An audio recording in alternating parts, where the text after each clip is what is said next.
Well, welcome again to another episode of 10X Homeschool Q&A. We got a few good questions today regarding mainly motivation of our children, a little bit of motivating ourselves. To start off here, so what do I do if my child isn't excited about school? How can I light their fire? That is the golden question, isn't it? The hard part with some of these questions is we don't know the age of the child. We don't know, did they just come out of school? Have they been homeschooled a long time and you've lost your trajectory of, your steam? Um, so there are some nuances there that without that information, we can't exactly answer. But overall, okay, so the question is, what can we do if our child's not motivated, Not right? excited about school. How do we light their fire?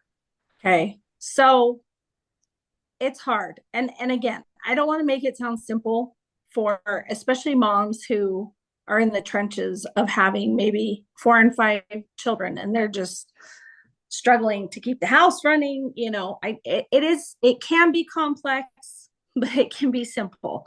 And so first I would just examine a few things where maybe what's the environment like, what are the children competing with, what is not happening consistently that needs to happen consistently. Um, so as far as lighting their fire, it again, it goes back to your why, right? What I know I say that on here all the time, but Mhm. what is your goal? Is your goal that you want your child to love learning in general? Is your goal that you want your child to love a specific subject and you're thinking, oh no, they don't love this, so that equals they don't love learning? I guarantee your children love learning or exploring or playing or doing something. No child literally just sits on a couch all day and goes, I'm not doing anything. Done. There's something your child is gravitating toward, and you're maybe not viewing it as a learning experience. There are some things that my children have gravitated toward, and I want to change that because I don't want that to be their learning experience. And not because I don't view it necessarily as a valuable learning experience as much as, in our home, all growing up, we constantly talked about good, better, best. Our time on this earth is finite. We feel like we have specific missions and purposes to fulfill while we're here on the earth. And so sometimes if I see my children gravitating towards something that I view as an utter waste of time, this for me would be video games. Mhm. And I know I'm going to get lashback possibly on that in the homeschool realm. There are very divided courts on that one. But I will try to find something to replace it. But what is it that that child's gravitating toward? Why are they? Why is that thing pulling them in? And how can I carry that over into something else that I want them to be doing? Um, and then we've talked about before. There are so many ways to light their fire. A field trip, a game. My kids like to do Jeopardy. One year I taught astronomy, and I taught it as a group, and I told these kids that we would do a Jeopardy tournament at the end of the semester. Those kids paid attention to everything. Just think about, as an adult person, what lights your fire? Because if you just wake up every day with no plan, no consistency, I mean, we know what burns us out. We know what puts out the fire, right? Not having structure, not having a plan for dinner. And, that's a little bit separate subject. But think about, as an adult, what lights your fire? And it's highly likely it's going to be what lights your child's fire. And and then also, we always have to look back to ourselves as the mentors. If Mhm. we're not setting an example, example is your biggest friend in life and in homeschool. If you're not doing it, your kids aren't going to do it. Yep. Yeah, no, that's again at I'm going to risk being repetitive because we do come back to a lot of the same ideas every call, it seems. But do you love learning? Hmm. Do you have a fire lit under you? And is that because that's contagious? And if you are going to be the leader and the mentor and the example, that's a huge one. I also think you're spot on with finding their passions, even if it's not, even if their passion isn't something like you say that can directly be facilitated for educational purposes, maybe you examine what's going on behind the passion. I liked what you said about why do they love it? What is it about that activity or about that subject that excites them? There's got to be something there that can be transferred and channeled into more productive venues. And it's just a matter of, again, you say just a matter of like it's simple, but it is just a matter of kind of redirecting that. And it takes a little bit of detective work on your part as the parent to Yeah. kind of break down psychologically what's going on. But you are their parent for a reason. You know your kid. So Yeah. just observe and trust your intuition on that and that you know your child and what's best for them. Yeah. And you're teaching your child another skill when you are investigating with them. When you're saying, okay, well, so does this child, let's go with video games, for example. Does the child like the thrill he's getting? Does he like the music in the video game? Does he like that he's moving in the video game? I know for a long time I'm someone who doesn't like noise and likes to be in quiet and sit still while I'm learning. I had a few kids that were complete opposite. And for so long, I kept thinking, you're not learning if you're not sitting still. And I had to get out of that mindset. And some of my kids learn better when they're not holding still. And yeah, like you said, it's simple, but it's nuanced because we're dealing with human beings. Yeah. So that's why it gets complex. And there's a great book. If anybody wants to delve into this topic further, there's a book by Connor Boyack. He's the author of the Tuttle Twins series, and he wrote a book called The Passion Driven Education. And he actually goes into this very topic, and he discusses how one of his children was into Angry Birds and how they Uh-huh. did math and science and writing and everything around Angry Birds. So it's possible. You do. It takes work to do the detective work, but we're looking for quality over quantity in our experience with our kids. It's not, again, how many pieces of curriculum can we get through? How many pieces of paper can we get through? It's going to look different. Remember, we want it to look different. And you're teaching them life skills of even examining their own. Well, why do I like this? And why do I keep playing this? And why do I keep wanting to do this and not that? So, And I can see too that's where maybe age would also play a role. yes, Going to be more consultative with older kids, whereas like yes, my 3 or 4 year old, I just got to look at them and make that judgment call. And right. there's even there's some nuance because if you have a really independent toddler, maybe they can have a conversation about it. But I would say the older they are, the more in depth that conversation can and should be, and you're Yeah, you're going to get further if you really involve them in the process. yes, Now they are taking an interest in their own education and they feel more in control, and especially, with an independent child, which is it's kind of dawned on me recently how kind of funny of a phrase that is, an independent child. We're kind of all independent children in the beginning, right? And then that gets kind of beaten out of us. But I would yeah, feel comfortable saying that every child starts out pretty independent. And if you let them be independent and involve them in decisions and treat them as a thinking partner in these things, you'll turn these independent children into independent adults. yes, And There are differences for sure, but Yeah. And that probably goes into what we're going to talk about next a little bit, maybe, but they even have schools set up like that are private schools that basically don't have any instruction. And I'm not saying I haven't decided if I support that completely, but um, they have schools where they just provide things for the children. And then children are naturally curious. Children naturally want to play. They want to solve problems. They want to know how things work. And so these kids just start doing things. And that is successful when you don't have other things competing with it that are less valuable. right. So anyway. Yeah, that's interesting.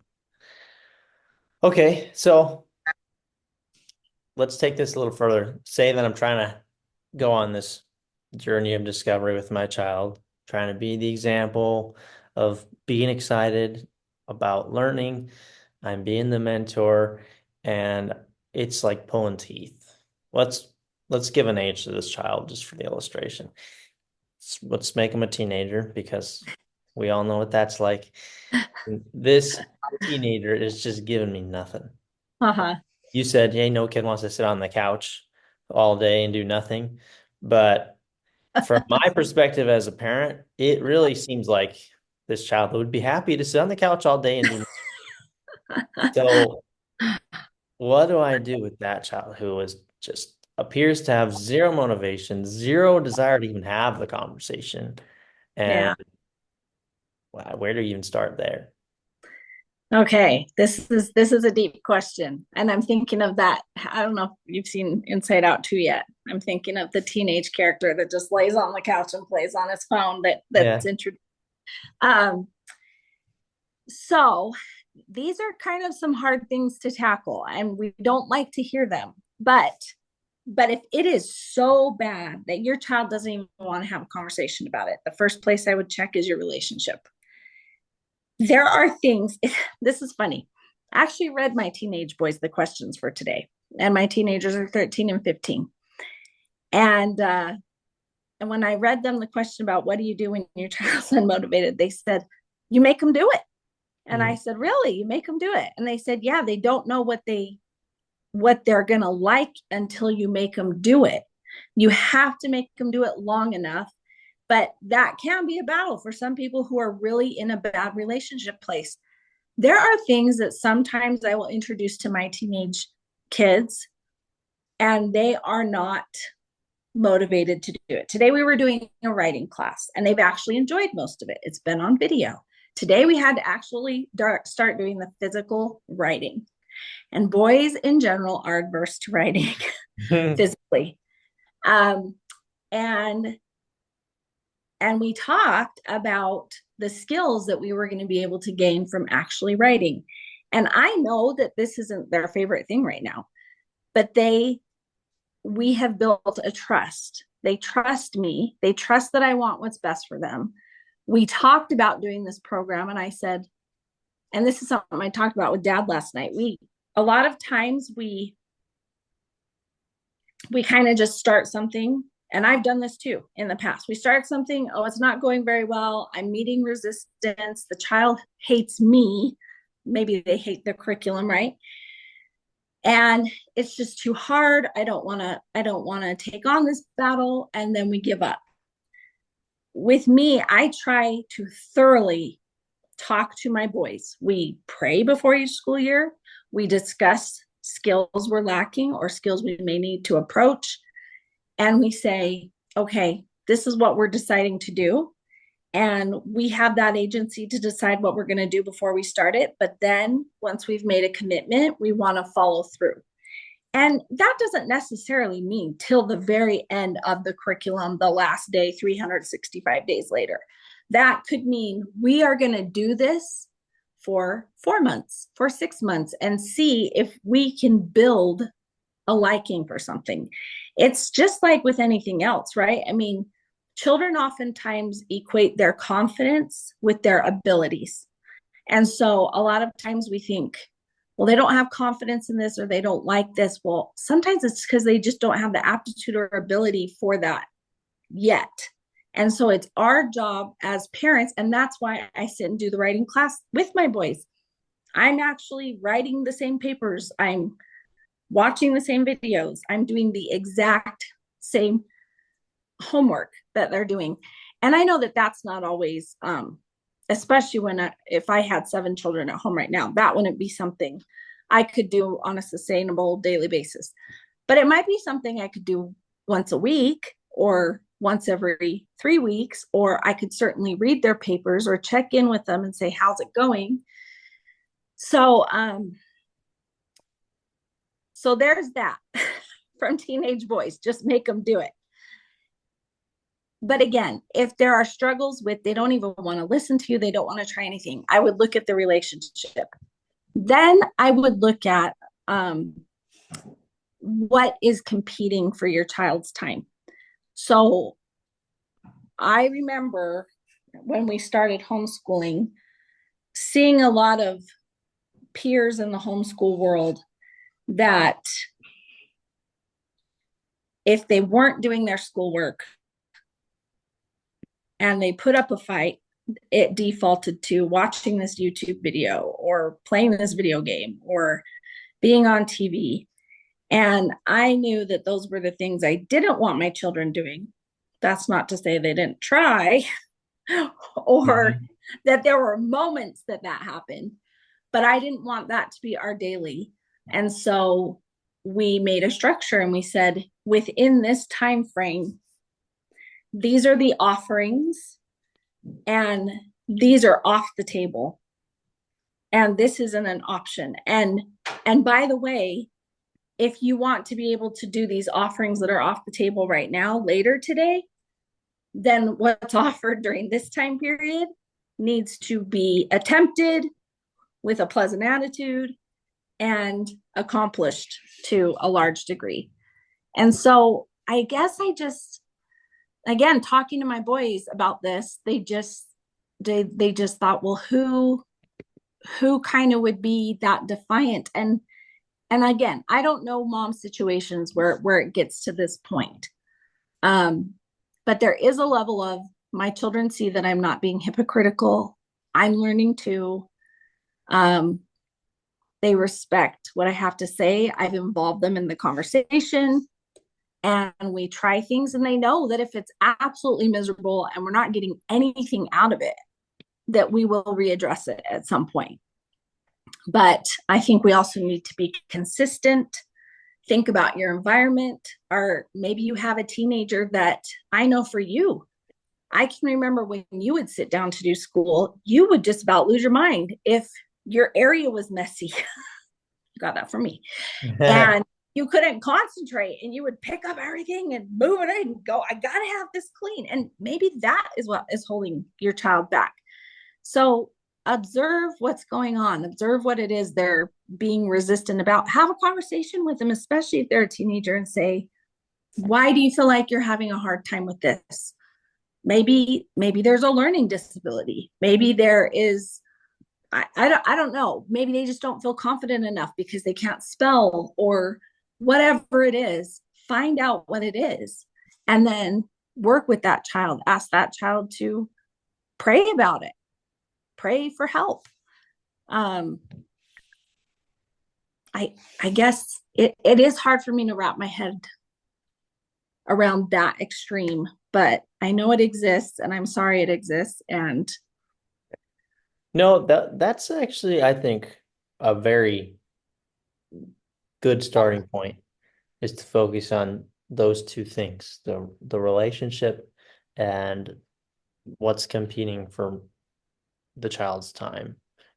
Specifically, what other activities are they allowed to do in lieu of the thing they should be Mhm. doing? Because any kind of leniency there, of course, a child given the option of doing something they dislike versus going and playing video games is going to go play video games. And so Yes. creating some boundaries there totally makes sense. My follow-up though is, let's say I examine the relationship and I can see, yeah, the respect is not there.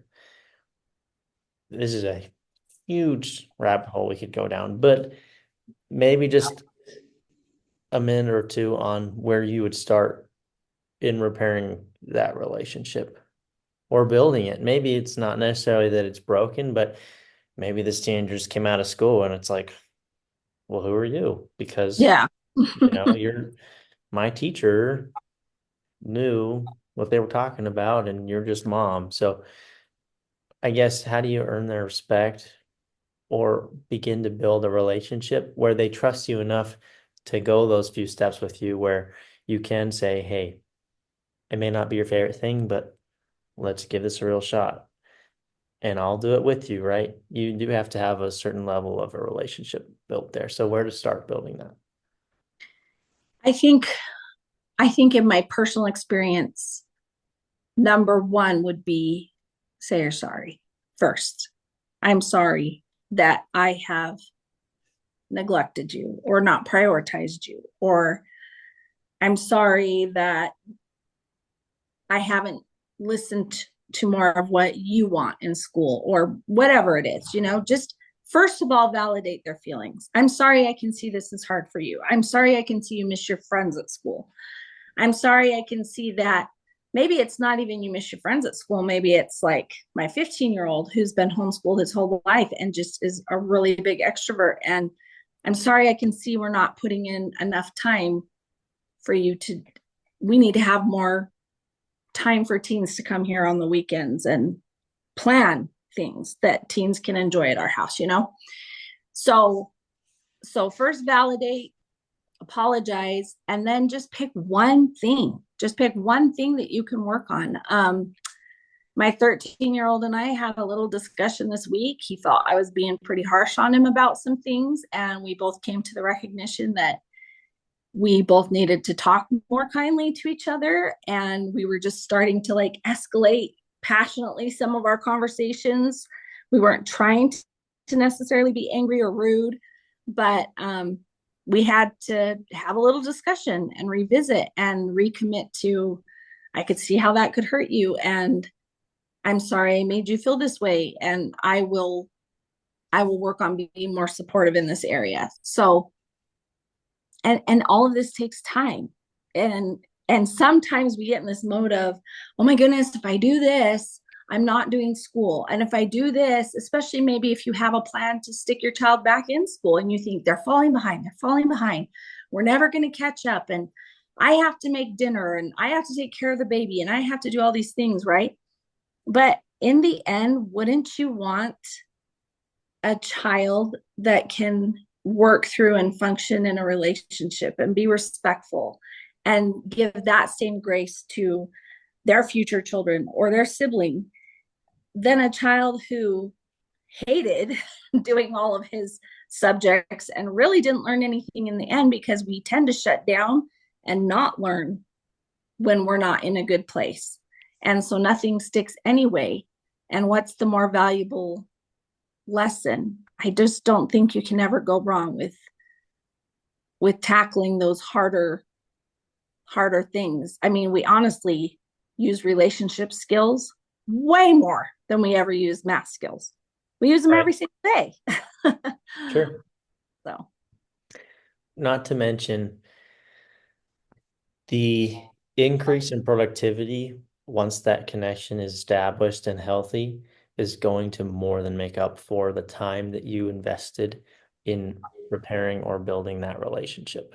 It's yes. the same thing almost as, we've talked earlier about not pushing subjects too early, waiting until the child expresses interest on their own or is at least interested enough to be motivated while they're learning instead of dragging them, kicking and screaming every step of the way. The accelerating learning that can then take place. It's the same thing with that connection because once you're on board and you have that, it's just a very special, intimate, and fun thing that you get to share Mhm. that passion for learning when you're both in there together, truly finding joy in the subject that you're both learning.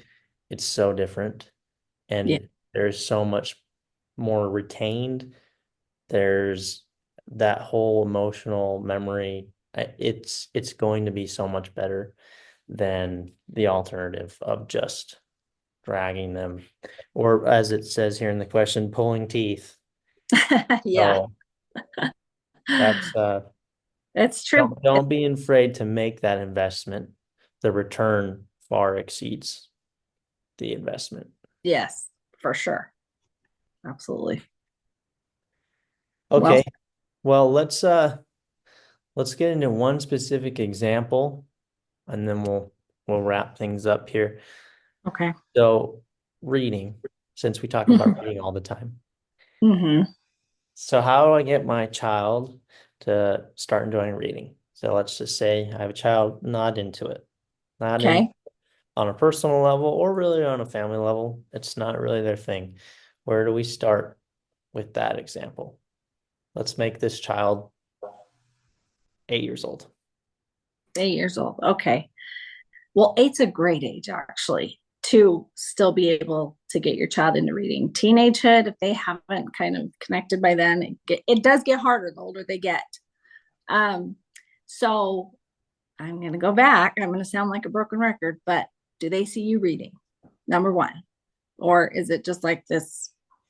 Like, I never see anybody in my house read. I know in my house, um, we grew up with the TV as the center of Mhm. our family room, and we made it a point to make sure that bookshelves would be and books would be at the center of our family room. So again, it goes back to their environment. In fact, we didn't bring a TV into our family room until about 6 years ago. I'm debating on if it's a mistake as I watch my two boys who are watching Studio C right now while I'm on this call. Um, but That was such a weird change too. I can remember it felt wrong. It was like, whoa, uh-huh. like there's a TV on the main level now. Like, Yeah. And we primarily have brought it in to show school videos and to enjoy Christmas a little more. sure. But it definitely gets turned on more often now than it used to. However, we definitely monitor um, how much it's turned on. But so yeah, so what is being shown in the house as is it valued? Is reading valued in the house? Something else that a lot of times we don't think of, or at least I don't because I haven't had this issue, but you might need to see if your child has a reading disability. Maybe it's really hard because they're dyslexic and you just haven't figured it out yet. Or maybe there are maybe sometimes, especially around the age of 8, when they're getting very fluent with their reading, at age 8, they're starting to read for information and they're starting to actually be able to understand the story, not just like sounding things out. Things are starting to make sense to them. And sometimes they, um, wow, this happened last week. I was losing my train of thought. When they're 8. What did you say? So learning disability, make sure they don't have that. They're starting to sound things out, read for information. I don't know if you were going here, but it occurred to me like make sure that you're choosing good books. Maybe you're just Yes. picking bad stuff. Like it's just not of interest. So again, uh age appropriate Yes. and quality literature that can be enjoyed. It's just because you went to the library and picked out some books with some flashy covers, it doesn't mean they're gonna want to sit down and listen to it. Right. And sometimes it means that's all they're going to want to sit down and listen to. Right. So we are the protectors of what our children is going to are going to grow up and think is worthy of their time.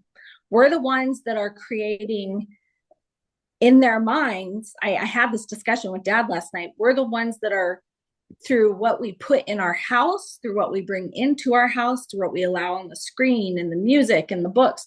We are the ones going, this is what we value as beautiful, good, and true. And if I know there are the people out there that say, well, my child hates to read, so I'm going to get them anything because getting them to read anything is better than not reading at all. Hmm. I don't know that I agree with that. I know that sometimes children can be really resistant to reading, but I still don't think it's worth it to just get them what Karen Andriola and people in the Charlotte Mason world would call twaddle writing, which is just very base writing. It's not helping your child think higher thoughts or being inspired or making them a better person or helping them unravel a mystery, or it's just very like base, simple, as ugly as some of the abstract art is today, right? So Right.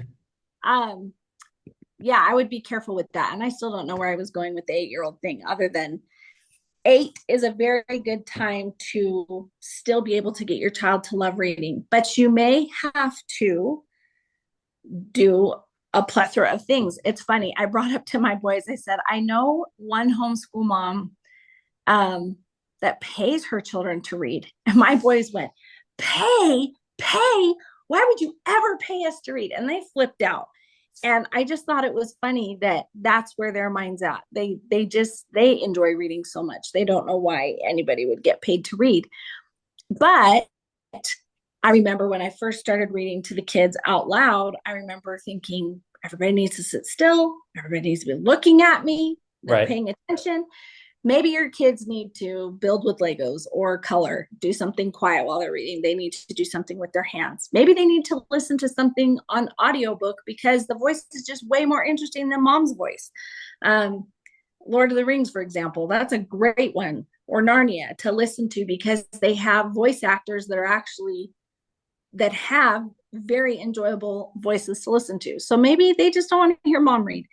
Maybe you need to take a trip to the bookstore. And I know a lot of times we go to libraries and we want to save money, but maybe you need to take a special trip to the bookstore and say, you get to pick out 3 of your own brand new books. I would say have books in their bedrooms and bookshelves in their bedrooms instead of toys. Keep toys in a separate area, maybe. Yeah. So those are some of the things. Those are all great suggestions. The I would tackle family reading first if it was me. I don't know if you agree on Mm-hmm. this, I but agree. I would definitely start there, and once they enjoy that, you can get them. Well, the personal reading will come naturally, but it's definitely going to be easier to push them towards that once they get excited about that family reading time. Yeah. And sometimes maybe let them read a book to you. Hey, will you pick out a picture book? What's your favorite picture book? And just, I want you to read it to me. See if you can do funny voices for the book, or maybe you do the funny voices in the book. Maybe you're reading a book about pioneers and you end up cooking some of the foods in the book, or you end up learning how to do whittling or crocheting from the book. And then you go on a field trip to a farm, or try to find things that you can connect so everything isn't so compartmentalized. Just make it part of your life Yep. more than anything. And it usually comes. I Again, if the right offerings are there and the other offerings that are not as valuable are off the table, I rarely see a child. I mean, they either get really creative or they start doing school because a child cannot keep themselves from doing something. Hmm. Just Yeah. provide some things. Yep. No, that's great. That is really good. So, in review, if you're trying to light a fire under your child and get them excited about school, that's a very nuanced thing to approach. A whole lot of factors play a role in that, including age. But the older they are, the more you should consult with them in the things they are interested in. They have to be interested in something, and it's your job as a parent with them as much as you can. If they're younger, that's less feasible, but to do detective work and figure out what it is about whatever they are interested in that gets them excited. Why do they like that? And that's a great starting point. In addition to that, modeling the love of learning yourself and being into it, showing them what that looks like. You mentioned a book by, was it Connor Boyack? Connor Boyack, yeah. Yeah, passion driven education. And again, the main emphasis being on quality over quantity and being willing to take the time to do the investigative work so that you can have the increased return of a child that's all in. And if you're starting truly from ground zero, where like they are giving you nothing, maybe it's a stubborn teenager, you may need to evaluate the relationship that you have. If that's struggling, validate them wherever they're coming from, validate their feelings. I'm sorry this is hard for you. I'm sorry you're not interested. I'm sorry that I haven't helped you the way that you need. And then just pick one thing to work on, being patient with them. That would be tackling the relationship side, but also taking a look at what's competing for my child's time and Yeah. making sure, like you say, that the right options are on the table and the wrong options are off the table. Because if, again, given the choice, they may not always choose the right option if there's a more tantalizing wrong option. So Exactly. making sure those are off the table, maybe they're reserved as rewards for doing the right behavior and learning the right things. But ultimately, I think the main takeaway for me today is I love what you said about that we are the protectors of what our children value and see as valuable, even as little as where the TV sits in the home and what they see you doing in the interim between when you're learning with them and doing chores and the rest of the day. Do you ever sit down and read a book? We have to be not perfect, but models of Mhm. what we want our children to be, especially when they're home and around us all the time. And we're forming their perception of what is valuable, what matters. And that's what we want. That's why we brought our children home, so we Yep. could control that. But now you've got to do the thing. You've got to Right. show that you love learning and this is what's valuable and focus on the relationship and the rest will follow. I think that was my summary of today. Is there anything I missed or anything you'd add? No, you summarized it really well. I guess while you were talking, one thing I did think of is we very much get out of the habit of asking our children, so tell me about that, right? Like if your child is interested in something and you don't understand why, and we covered it a little bit, but maybe just say, so tell me about that. Tell me what that's like. Like I constantly have asked my son over the past 4 years to tell me about mountain biking and his bike and what works and why he needs those brakes and that chain and that. Mm-hmm. And first of all, it reinforces their learning, and second of all, it shows that I actually care about what he's learning about, and it shows that the thing he is learning about is valuable. So that's one other thing I would say. Even if they're little, if they're big, like, well, tell me about why you like that, and then just listen. Yeah. Don't chime in. Just let them go, and you'd be shocked at what they know about things. Even if it's things you don't like, you'd be shocked at how much information they might have about this one thing because they care about it. Yep. So, Yeah.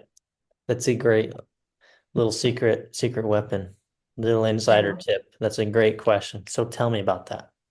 yeah, Yeah. Be the parent that asks that of your kid. They'll love you for it. they will. They really will. Yeah, Yeah. definitely. Good Good stuff. chat. Okay. Well, there you have it. Hopefully that helps. If you're trying to motivate your kid, definitely give some of this a try and let us know what other roadblocks you run into.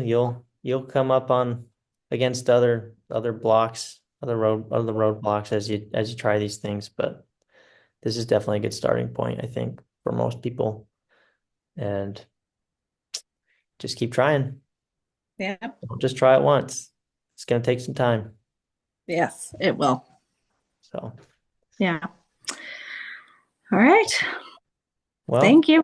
Yeah, thank you. Appreciate your insights and we'll chat again next week. Okay, All right.